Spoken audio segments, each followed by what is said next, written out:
Hello all, welcome to Aurora IAS. నేను doctor Srihari Kakarla. వీడియోలోకి వెళ్ళడానికి ముందు ముఖ్యమైనటువంటి సమాచారం. టీజీపీఎస్సీ గ్రూప్ 1 మెయిన్స్కి సంబంధించినటువంటి పర్సనల్ మెంటర్షిప్ అరోరా ఐఎస్ నేతృత్వంలో జరుగుతుంది. ఈ మెంటర్షిప్లో భాగంగా ప్రతిరోజు మీకు ఉదయం ఇంపార్టెంట్ థీమ్స్ని డిస్కస్ చేసి ఈవినింగ్ దానిపైన టెస్ట్ కండక్ట్ చేయడం జరుగుతుంది. దీంతోపాటు వారాంతంలో వీకెండ్ టెస్ట్, గ్రాండ్ టెస్ట్లు కూడా కండక్ట్ చేస్తారు. దీంతోపాటు జియోగ్రఫీ, ఎన్విరాన్మెంటల్ మాడ్యూల్స్ కూడా 100 మార్కులకు సంబంధించినటువంటి మాడ్యూల్స్, అదేవిధంగా జనరల్ ఎస్సే కూడా మాడ్యూల్స్ రూపంలో మనకు అందుబాటులో ఉన్నాయి. ఇవి ఆన్లైన్, ఆఫ్లైన్ రెండింటిలో కూడా లభిస్తాయి. ఇచ్చినటువంటి డిస్క్రిప్షన్ ద్వారా ఆన్లైన్లో కోర్సులు మీరు జాయిన్ అవ్వచ్చు. లేకపోతే 9346265766 ఈ నెంబర్కి ఫోన్ చేయడం ద్వారా సమాచారాన్ని తెలుసుకోవచ్చు. Wish you all the best. Hello guys, welcome to Kakarla academy. This is your Ramana Reddy. So నేను ప్రీవియస్గా మీకు పవర్స్ అండ్ ఫంక్షన్స్ సంబంధించి కాగ్ యొక్క పవర్స్ అండ్ ఫంక్షన్స్ నిర్ణయించడం కోసం పార్లమెంట్ అనేది CAG powers, functions and service conditions act 1971ని రూపొందించిందని మీకు చెప్పాను. ఓకేనా? అయితే ఈ వీడియోలో మనము కాగ్ యొక్క పవర్స్ అండ్ ఫంక్షన్స్ గురించి చూద్దాం చిన్న. ఓకేనా? బేసికల్గా మనకి కాగ్ ఏం చేస్తుందంటే, ఫస్ట్ మనం గుర్తుపెట్టుకోండి చిన్న ఫంక్షన్స్లో. సో ఫస్ట్ వన్ ఏంటంటే, మనకి కన్సాలిడేటెడ్ ఫండ్ ఆఫ్ ఇండియా ఉంది కదా, కన్సాలిడేటెడ్ ఫండ్ ఆఫ్ ఇండియా కానివ్వండి, అలాగే contingency fund of India, contingency fund of India, contingency fund of India, అలాగే పబ్లిక్ అకౌంట్ ఆఫ్ ఇండియా, అలాగే public account of India. So వీటి నుంచి ఎక్స్పెండిచర్ అనేది జరుగుతుందా? కన్సాలిడేటెడ్ ఫండ్ ఆఫ్ ఇండియా నుంచి కానివ్వండి, అలాగే కాంటింజెన్సీ ఫండ్ ఆఫ్ ఇండియా కానివ్వండి, next public account of India నుంచి కానివ్వండి. ఓకేనా? అండ్ అలాగే స్టేట్కి సంబంధించి కూడా మనం రాసుకోవచ్చు. ఓకేనా? స్టేట్కి సంబంధించి కూడా కన్సాలిడేటెడ్ ఫండ్ ఆఫ్ ఇండియా అంటే, సో కన్సాలిడేటెడ్ ఫండ్ ఆఫ్ ఇండియానే కాదు, స్టేటు, యూనియన్ టెరిటరీ కూడా వస్తుంది. కన్సాలిడేటెడ్ ఫండ్ ఆఫ్ ఇండియానే కాదు, స్టేటు అలాగే యూనియన్ టెరిటరీ కూడా వస్తుంది.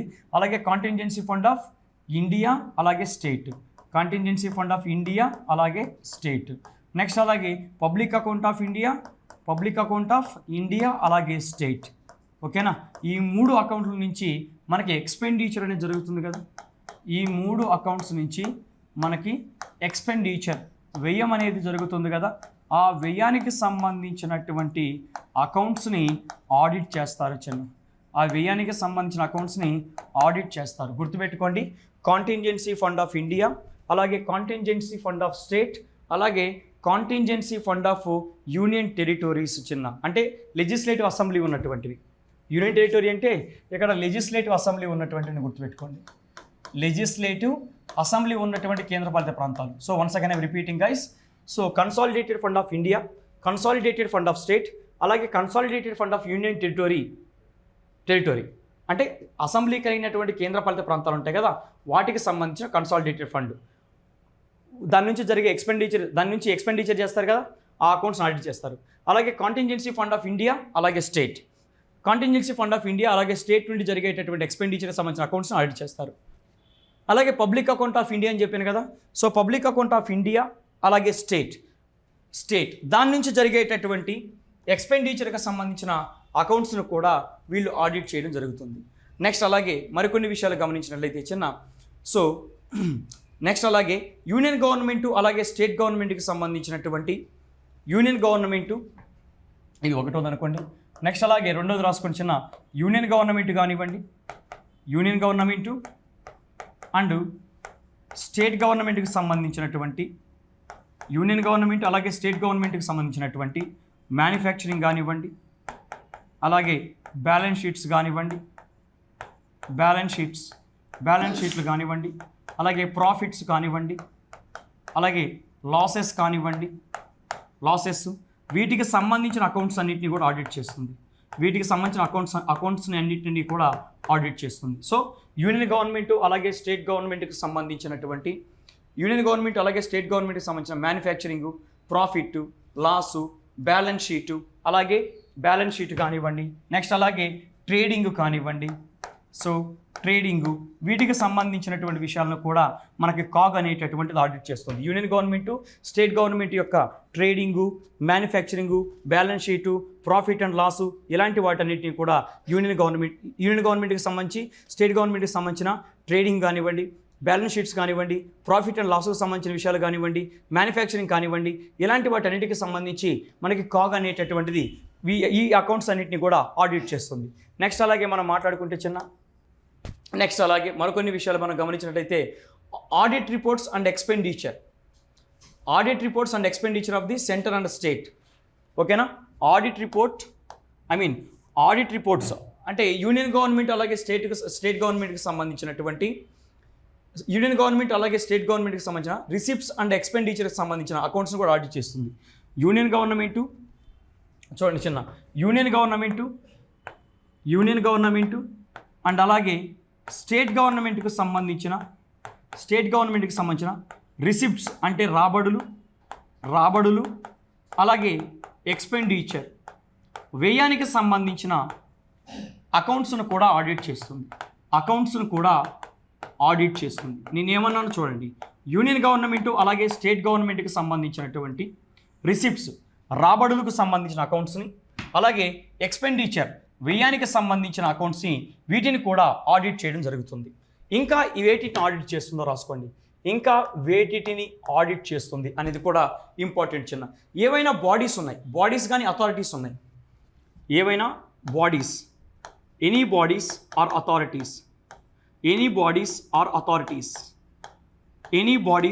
Authorities financed from union government and state government, finance from union government or state government. ఏదైనా ఒక అథారిటీకి కానివ్వండి, ఏదైనా ఒక బాడీకి కానివ్వండి, యూనియన్ గవర్నమెంట్ లేదా స్టేట్ గవర్నమెంట్ అనేది ఆర్థిక సహాయాన్ని అందించింది లేదా ఆర్థికంగా సహాయం చేసింది. యూనియన్ గవర్నమెంట్ లేదా స్టేట్ గవర్నమెంట్ అనేది ఏదైనా ఒక అథారిటీకి కానీ బాడీకి కానీ ఫైనాన్స్ చేసింది అంటే ఆర్థిక సహాయాన్ని అందించింది అనుకోండి. అలాంటి వాటికి సంబంధించిన అకౌంట్స్ను కూడా ఆడిట్ చేయొచ్చు.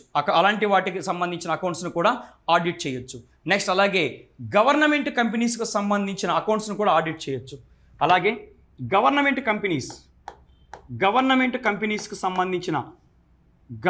కంపెనీస్ ప్రభుత్వ రంగ కంపెనీలకు సంబంధించిన అకౌంట్స్ను కూడా ఆడిట్ చేయొచ్చు.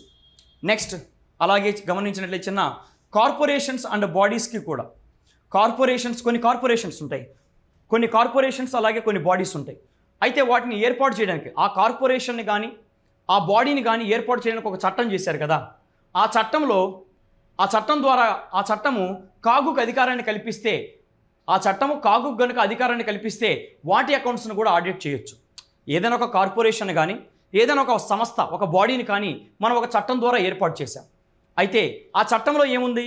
సో కాగు వీటి అకౌంట్స్ని ఆడిట్ చేయొచ్చు అని చెప్పింది అనుకోండి. కాగు వీటి యొక్క అకౌంట్స్ని ఆడిట్ చేయొచ్చు అని చెప్పింది అనుకోండి. అప్పుడు ఆ కార్పొరేషన్స్ లేదా బాడీస్ యొక్క అకౌంట్స్ను కూడా అకౌంట్స్ను కూడా ఆడిట్ చేయొచ్చు. బట్ ఒకటి గుర్తుపెట్టుకోండి, ఈ కార్పొరేషన్ లేదా బాడీస్ అనేవి ఒక చట్టం ద్వారా ఏర్పడి ఉండాలి. ఆ చట్టము కాగుకి అధికారాన్ని కల్పిస్తే, ఆ చట్టాలు గనక కాగుకి అధికారాన్ని కల్పిస్తే అప్పుడు కాగు వీటి యొక్క అకౌంట్స్ని ఆడిట్ చేయొచ్చు. ఆ విషయాన్ని గుర్తుపెట్టుకోండి. నెక్స్ట్ అలాగే గమనించినట్లయితే యూనియన్ గవర్నమెంట్ అలాగే స్టేట్ గవర్నమెంట్కి సంబంధించిన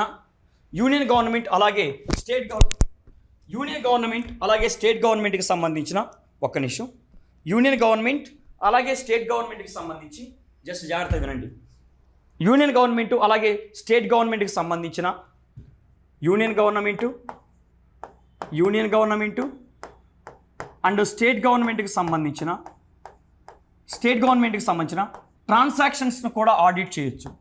ట్రాన్సాక్షన్స్ అంటే లావాదేవీలు. అయితే దేనికి సంబంధించిన ట్రాన్సాక్షన్స్ని లావాదేవీలను ఆడిట్ చేయొచ్చు?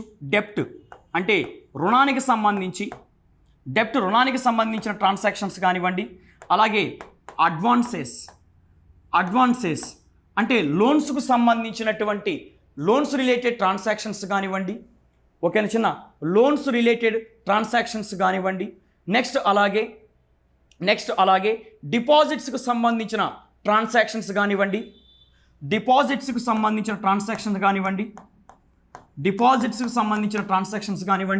అలాగే సింకింగ్ ఫండ్కు సంబంధించిన ట్రాన్సాక్షన్స్ కానివ్వండి. ఈ ట్రాన్సాక్షన్కి సంబంధించిన అకౌంట్స్ను కూడా ఆడిట్ చేయొచ్చు. ఈ ట్రాన్సాక్షన్ ఈటీసీ అని పెట్టుకోండి, ఈటీసీ. ఈ ట్రాన్సాక్షన్కి సంబంధించిన అకౌంట్స్ను కూడా కాగ్ అనేటటువంటిది ఆడిట్ చేయొచ్చు. నెక్స్ట్ అలాగే గమనించినట్లయితే ప్రెసిడెంట్ యొక్క అనుమతితో కానీ లేదా ప్రెసిడెంట్ కోరినప్పుడు కానీ, ప్రెసిడెంట్ అడిగినప్పుడు ప్రెసిడెంట్ అనుమతితో కానీ లేదా ప్రెసిడెంట్ కోరినప్పుడు ఇతర అకౌంట్స్ను కూడా ఆడిట్ చేయొచ్చు. ప్రెసిడెంట్ కోరినప్పుడు కానీ లేదా ప్రెసిడెంట్ అనుమతితో with approval of the president of India, president యొక్క అనుమతితో కానీ లేదా ప్రెసిడెంట్ ఆఫ్ ఇండియా కోరినప్పుడు ఇతర అకౌంట్లను కూడా ఆడిట్ చేసేటటువంటి అధికారము ఎవరికి ఉంటుంది చిన్న? ఆడిట్ చేసేటటువంటి అధికారము మనకి ఈ కాగుకుంటూ ఉంటుంది. నెక్స్ట్ అలాగే చిన్న ఎప్పుడైనా సరే, ఫర్ ఎగ్జాంపుల్ ఎప్పుడైనా ప్రెసిడెంట్ ఆఫ్ ఇండియా కానివ్వండి లేదా గవర్నర్ కానీ రిక్వెస్ట్ చేసినప్పుడు కోరినప్పుడు ఇతర సంస్థలకు సంబంధించిన అకౌంట్స్ను కూడా ఆడిట్ చేయొచ్చు.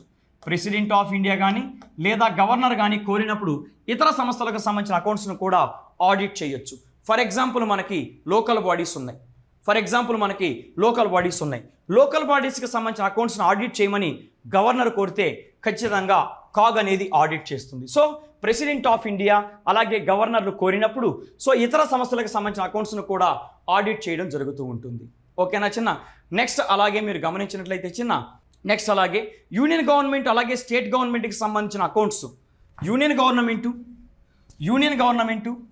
జాగ్రత్త రాసుకోండి, యూనియన్ గవర్నమెంటు అలాగే స్టేట్ గవర్నమెంట్కి సంబంధించిన యూనియన్ గవర్నమెంటు లేదా స్టేట్ గవర్నమెంట్కి సంబంధించినటువంటి అకౌంట్స్ ఏ ఫామ్లో ఉండాలి, యూనియన్ గవర్నమెంట్ లేదా స్టేట్ గవర్నమెంట్కి సంబంధించిన అకౌంట్స్ ఏ రూపంలో ఉండాలి అనే దానిపైన ప్రెసిడెంట్ ఆఫ్ ఇండియాకి అడ్వైజ్ కూడా ఇస్తుంది.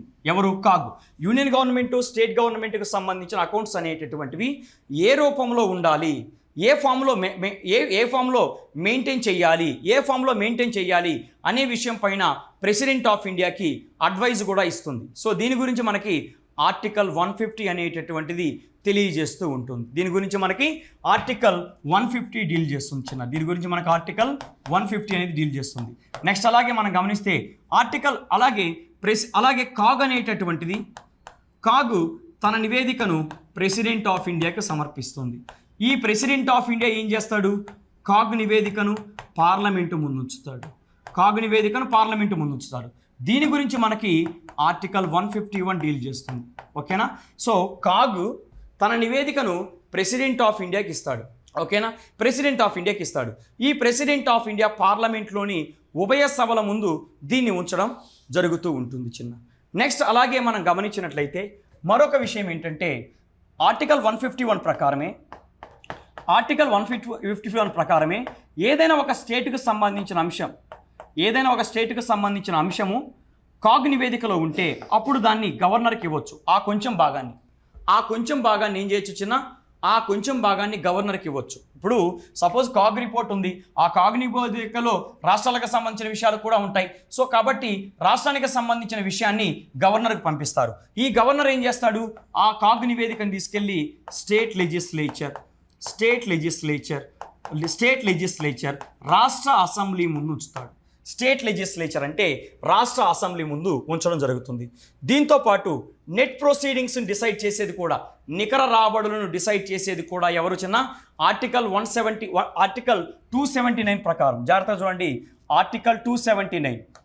ఆర్టికల్ 279 ప్రకారము net proceeds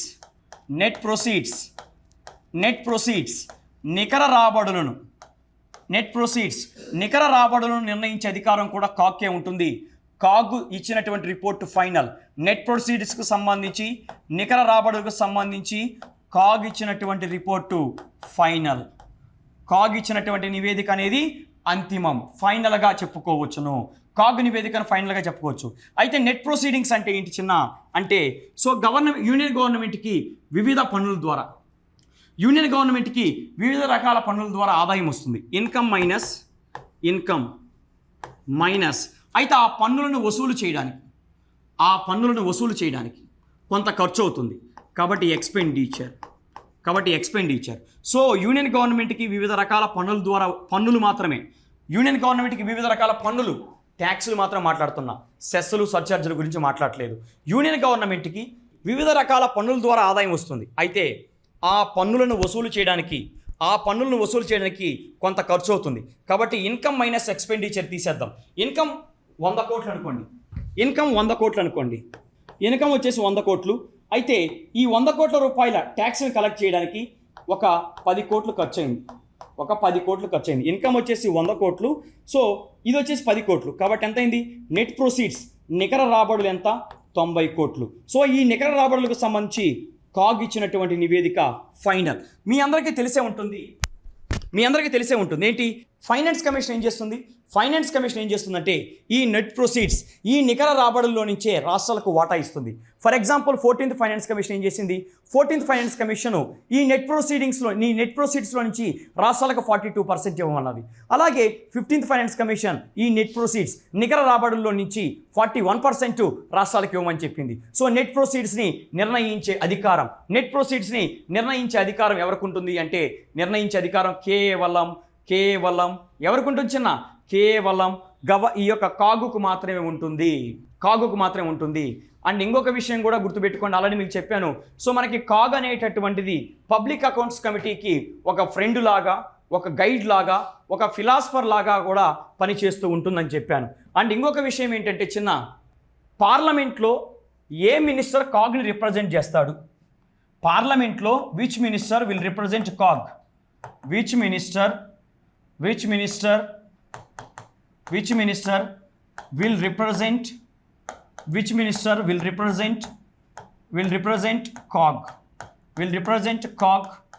COG in parliament. So పార్లమెంట్లో ఏ మినిస్టరు కాగ్ని రిప్రజెంట్ చేస్తాడంటే నథింగ్, ఏదీ లేదు. సో ఏ మినిస్టర్ కూడా, ఏ మంత్రి కూడా కాగ్ని పార్లమెంట్లో రిప్రజెంట్ చేయడు. కాగ్ని రిప్రజెంట్ చేయడు. ఇది గుర్తుపెట్టుకోండి చిన్న. వాళ్ళ చర్యలకు కానీ ఏ మంత్రి కూడా బాధ్యత లేదు. అంటే కాగు తీసుకునేటటువంటి చర్యలకు ఏ మంత్రి కూడా బాధ్యుడు కాదు. అండ్ కాగ్ అనేటటువంటి దాన్ని ఏ మంత్రి కూడా పార్లమెంట్లో రిప్రజెంట్ చేయడు.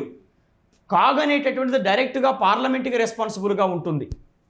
ఇది ఒకటి గుర్తుపెట్టుకోండి. అండ్ మరొక విషయం ఏంటంటే చిన్న, స్టేట్ గవర్నమెంట్కి సంబంధించిన అకౌంట్స్ని కంపైల్ చేసి మెయింటైన్ చేసేటటువంటి రెస్పాన్సిబిలిటీ ఎవరిది చిన్న?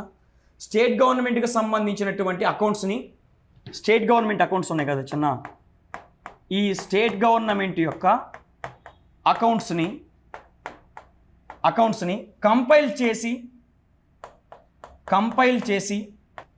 మెయింటైన్ చేయాల్సినటువంటి రెస్పాన్సిబిలిటీ ఎవరిపైన ఉంటుంది? కాగ్ మీద ఉంటుంది. ఇక్కడ నేనేమన్నాను? ఓన్లీ స్టేట్ అన్నాను, ఇక్కడ యూనియన్ అనలేదు. ఇక్కడ ఏమన్నాను? స్టేట్ గవర్నమెంట్ అని. జాగ్రత్తగా చూడండి. స్టేట్ గవర్నమెంట్కి సంబంధించినటువంటి అకౌంట్స్ని కంపైల్ చేసి మెయింటైన్ చేసే అధికారం, రెస్పాన్సిబిలిటీ ఎవరిపైన ఉంటుందంటే కాగ్ పైన ఉంటుంది. సరే, మరి యూనియన్ గవర్నమెంట్కి సంబంధించిన అకౌంట్స్ని కంపైల్ చేసి మెయింటైన్ చేసేటటువంటి బాధ్యత కాగుకు ఉండదా అంటే ఉండదు. ఎందుకంటే 1976లో గుర్తుపెట్టుకోండి, 1976లో యూనియన్ గవర్నమెంట్ యొక్క అకౌంట్స్ నుండి ఆడిటింగ్ని సపరేట్ చేశారు.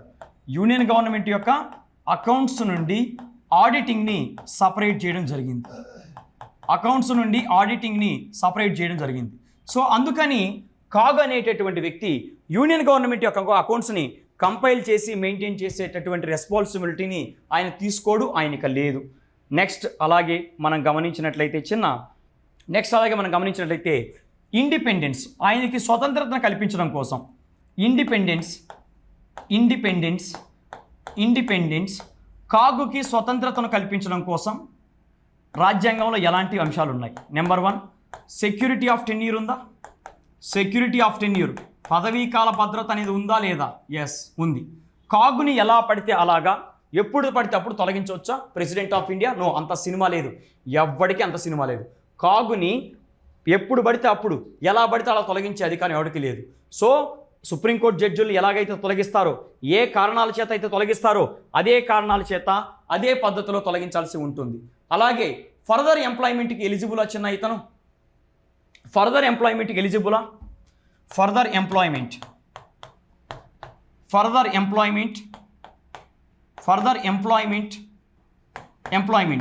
Under union government or state